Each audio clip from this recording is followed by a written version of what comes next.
आहे आदरणीय प्राध्यापक धोंडे सर त्यांना माझ्याकडून पंजाब डकडून त्यांच्या वाढदिवसानिमित्त आभाळ भरून डगरून शुभेच्छा देतो आणि उत्तर तुमची प्रगती हो अशी ईश्वराचरणी प्रार्थना करतो आणि विषयाकडे होतो. आजच्या कार्यक्रमाचे अध्यक्ष या लोहा तालुक्याचे नगर अध्यक्ष, कंधार तालुक्याचे नगराध्यक्ष, त्याच्यानंतर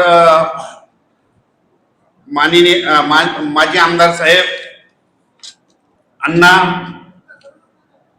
तसेच स्टेजवर बसलेले सर्व मान्यवर, तसेच इंजिनियर अनिलजी मांडगे साहेब व सगळ्यात महत्वाचे इथं बसलेले माझे प्रगतशील शेतकरी, तरुण शेतकरी, वयोवृद्ध सगळ्यांना नमस्कार करून वेळ खूप झालाय, सगळ्यांचे नाव घेत नाही, पण तरी पण एकदा परत प्राध्यापक सरच्या वाढदिवसाला माझ्याकडून परत एकदा शुभेच्छा देतो आणि विषयाकडे होतो. आणि या ठिकाणी शेतकरी जमलेत म्हणून सुरुवातीला अंदाज सांगतो. पाऊस पाहिजे का तुम्हाला?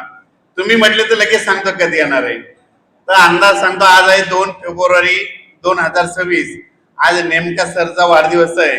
तर या वाढदिवसानिमित्त तुमच्या संपूर्ण लोहा तालुक्यातील शेतकऱ्याला जवळपास 15 वर्षाचा अंदाज सांगतो सरच्या वाढदिवसानिमित्त. तर सुरुवातीला 8 दिवसाचा सांगतो. आज आहे 2 फेब्रुवारी 2026.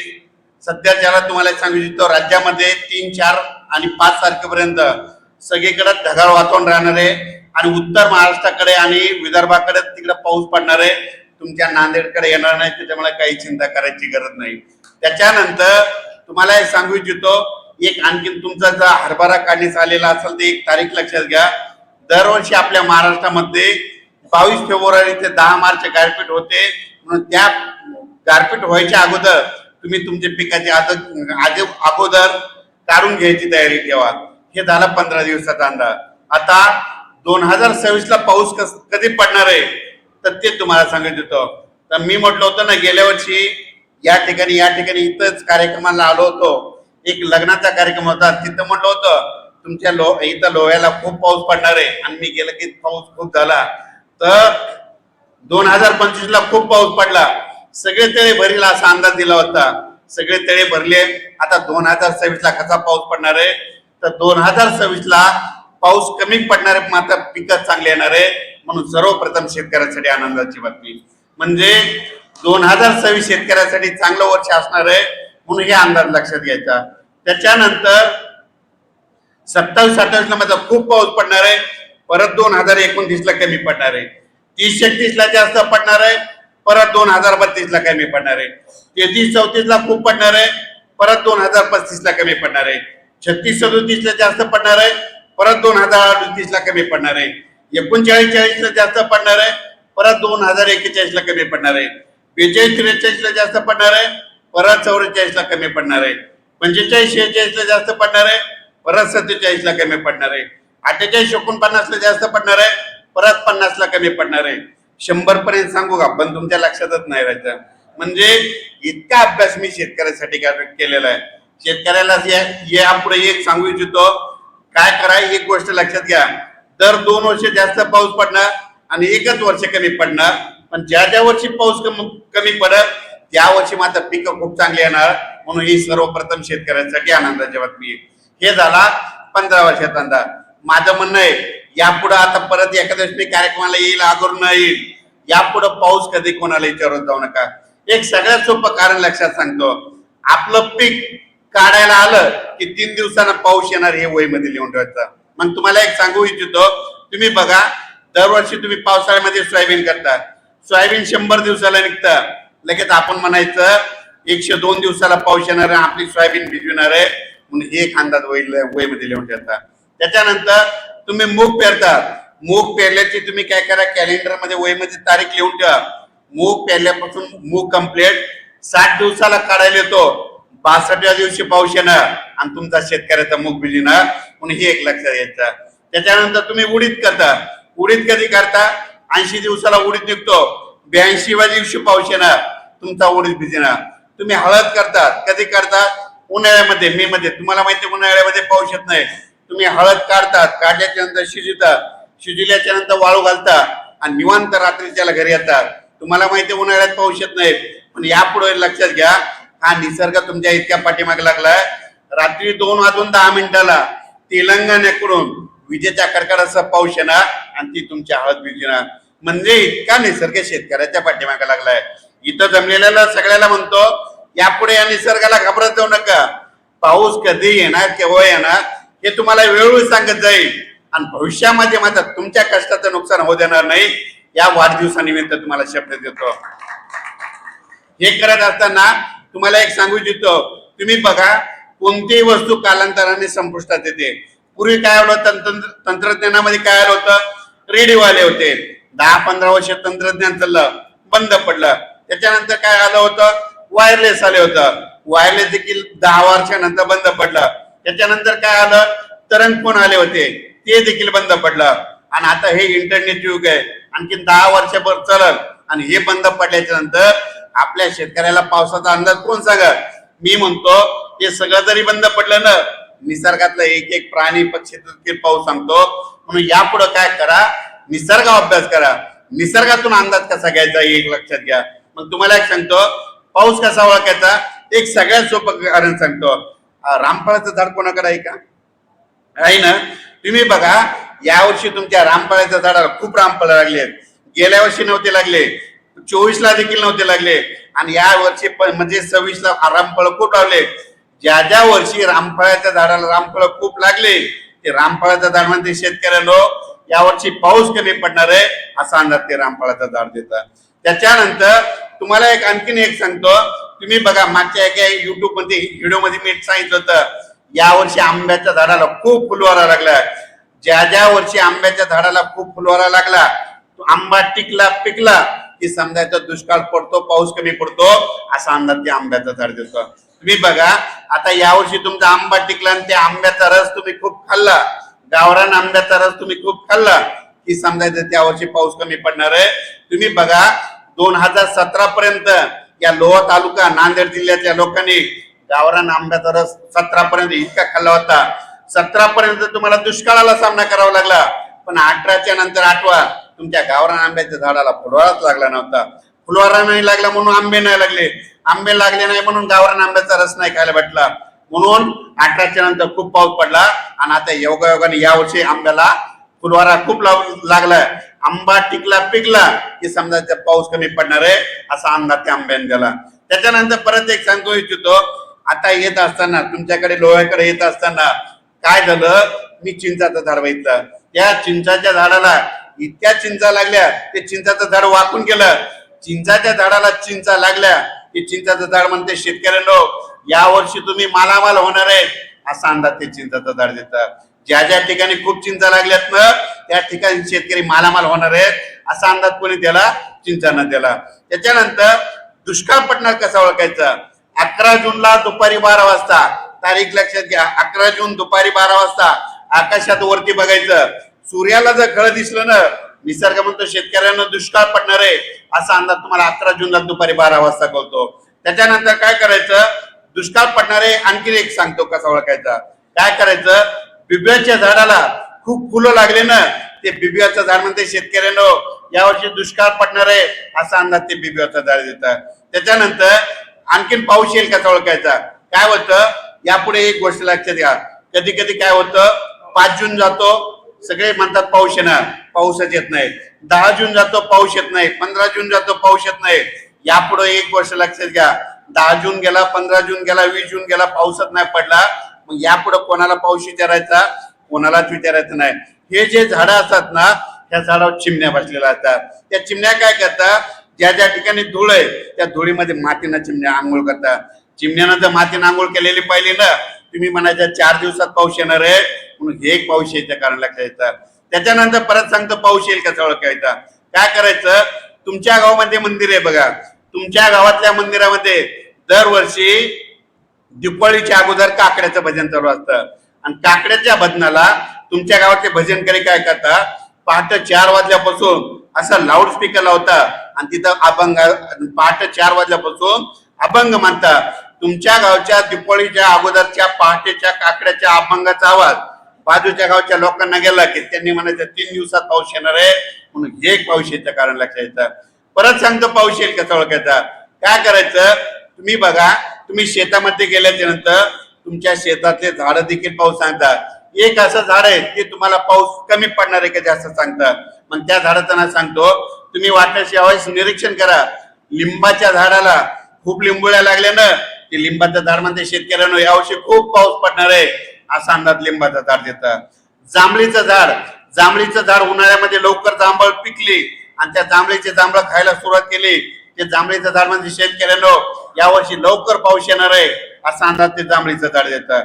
त्याच्यानंतर परत सांगतो पाऊस येईल कसा ओळखायचा. काय करायचं, निसर्गामध्ये असे काही गोष्टी आहेत, निसर्गातले प्राणी पक्षी देखील पाऊस सांगतात. तुम्हाला एक माहिती असं सांगतो, जूनच्या पहिल्या आठवड्यात काय होतं, जूनच्या पहिल्या आठवड्यात तुम्ही शेतामध्ये काम करत असताना तुम्ही सरड्या बघितला आणि सरड्यानं जर डोक्यावर लाल कलर केला ना, सरड्या म्हणतो शेतकऱ्यांनो 10 दिवसानं मान्सून येणार आहे असा अंदाज सरड्या देतो. घोरपडी देखील पाऊस सांगतात. घोरपडी काय करतात, जूनच्या पहिल्या आठवड्यात बिळाच्या बाहेर तोंड काढून बसतात. घोरपडीने बिळाच्या बाहेर तोंड काढून बसले, कंप्लीट 10 दिवसाला पाऊस येतो. आणि या ठिकाणी योगायोगानं संपूर्ण महादेवाचे भक्तगण आहेत म्हणून तुम्हाला सांगतो, दरवर्षी उन्हाळ्यामध्ये महादेवाच्या मंदिरामध्ये गळतीच्या महिन्यामध्ये ज्यावेळेस गळती लागते ना, आणि गळतीच्या महिन्यामध्ये जर तुमच्या गावांनी आभाळ गेलं ना, यावर्षी खूप पाऊस पडतो. आणि यावर्षी पाऊस कसा पडणार तुम्हाला त्या गळतीच्या महिन्यामध्ये कळतो, म्हणून हे कारण लक्षात येतं. त्याच्यानंतर तुम्ही शेतामध्ये बैल चारत असताना, पावसाळ्यामध्ये बैल चारत असताना कधी कधी काय होतं की बैल अचानक उधळतात, पळू लागतात, शिपूट पाठीमागं करून पळतात. बैल उधळले की तुम्ही म्हणायचं 8 दिवसात पाऊस येणार आहे, म्हणून हे एक पाऊस येतं कारण लक्षात येतं. आणि आणखीन एक सगळ्यात सोपं कारण सांगतो, या ठिकाणी डॉक्टर आहेत म्हणून सांगतो, ज्या माणसाला दम आहे, दम्या असणाऱ्या माणसाला पावसाळ्यामध्ये आभाळ आलं त्या दम्याच्या लोकांना त्रास होतो. मग आपले घरचे काय करतात, त्या दम्याच्या पेशंटला डॉक्टरकडे घेऊन जातात. डॉक्टरनं दम्याच्या पेशंटला तपासलं, गोळ्या दिल्या आणि घरी जा म्हणलं की तुम्ही म्हणायचं पेंडवालता पाऊस पडणार. डॉक्टरनं दम्याच्या पेशंटला तपासलं आणि तिथं सलाईन लावून ठेवलं की तुमच्या इथं वड्याला गुडघे इतकं पाणी येणार. आणि डॉक्टरनं दम्याच्या पेशंटला तपासलं आणि 8 दिवस तिथं ऍडमिट केलं की मुसळधार पाऊस पडणार. सगळ्यात सोपं हे कारण लक्षात येतं. म्हणजे आपला शेजारी दम्याच्या पेशंटला लोह्याला ऍडमिट केलं की तुम्ही म्हणायचं खूप पाऊस पडणार आहे. सगळ्यात सोपं हे कारण लक्षात येतं.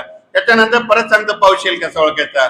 योगायोगाने तुम्हाला सांगतो, तुम्ही दररोज घरी असता, घरी असल्याच्या नंतर पावसाळ्यामध्ये आपल्या घरच्या लाईटवर ट्यूबवर किड्या आले, पाकुळ्या आल्या, आपण म्हणायचं 3 दिवसात पाऊस येणार आहे, म्हणून हे एक पाऊस येतं कारण लक्षात येतं. त्याच्यानंतर आणखीन एक तुम्हाला सांगतो की तुम्ही शेतामध्ये काम करत असताना दररोज आकाशामधून विमान जातात. त्या विमानाचा आवाज येत नाही, पण पावसाळ्यामध्ये तुम्ही शेतात काम करत असताना विमानाचे आवाज येऊ लागले की आपण म्हणायचं 3 दिवसात पाऊस येणार आहे, म्हणून हे एक पाऊस येतं कारण लक्षात येतं. हे झालं पाऊस येण्याचे कारण.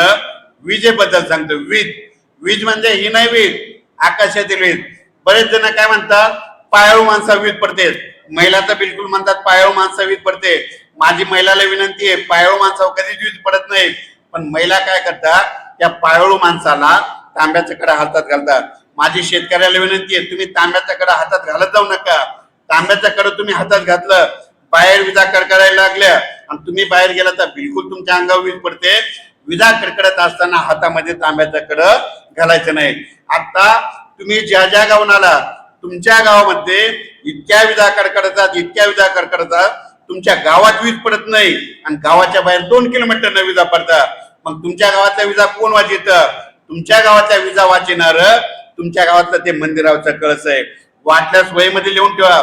भविष्यात जर तुमच्या गावात वीज पडली ना, तुमच्या गावाच्या मंदिराच्या कळसावर पडल, कळस तुटून जाईल, पण बाजूच्या घरावर पडणार नाही. कशामुळं? ते कळस कास धातूच आहे. कास धातू काय करतं, वीज ओढून घेतं, तिथं संपून टाकतं. म्हणून तुम्ही बघा, वाटल्यास भविष्यामध्ये लिहून ठेवा, तुमच्या गावात अशा घटना घडते, या मंदिरावर वीज पडली, कळस तुटून गेला, अशा घटना भविष्यामध्ये घडणार आहे. आता या विजेविषयी संपूर्ण माहिती सांगतो. आकाशातील वीज ही एक नैसर्गिक आपत्ती. या पृथ्वीचा पृष्ठभाग ऋणभारित असतो, वातावरण धनभारित असते आणि या वातावरणामधून सतत इलेक्ट्रॉन वाहत असतात. विजा नाही पडल्यानं पृथ्वी आणि वातावरणातील विद्युत समतोल 5 मिनिटात संपुष्टात येईल. म्हणून विजा पडणं चांगलं आहे, पण विजा पडणं वाईट आहे. विजा पडणं अगोदर चांगलं कसं सांगतो.